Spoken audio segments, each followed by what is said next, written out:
बोला बोला देवघर वाले बाबा की।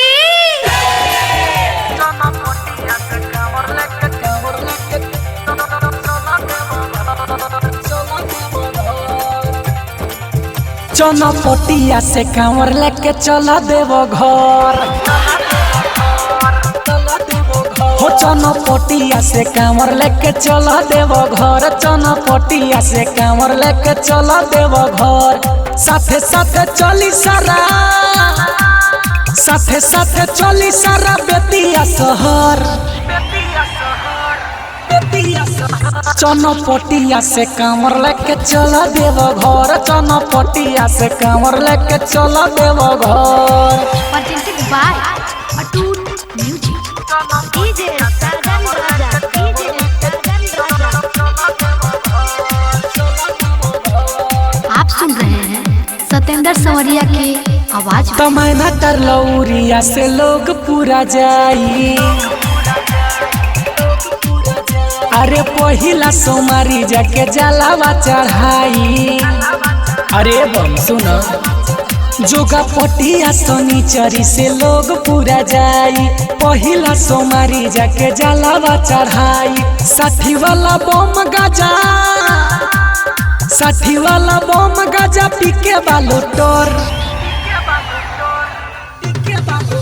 चनपटिया से कांवर लेके चला देवो घर। चनपटिया से कांवर लेके चला देवो घर।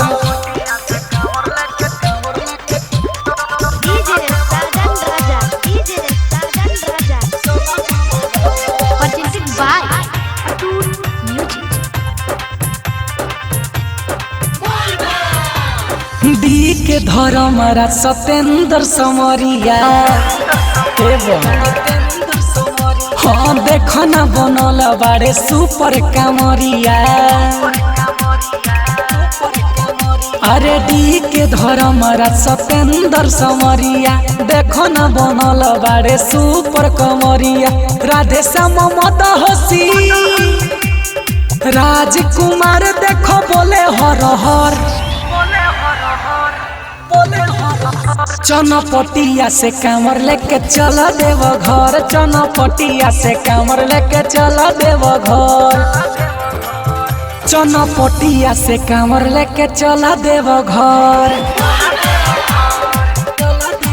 हो चनपटिया से कांवर लेके चला देवो घर। चनपटिया से कांवर लेके चला देवो घर। नरकटिया गज से, नरकटिया गज से लागल बाटे लोर।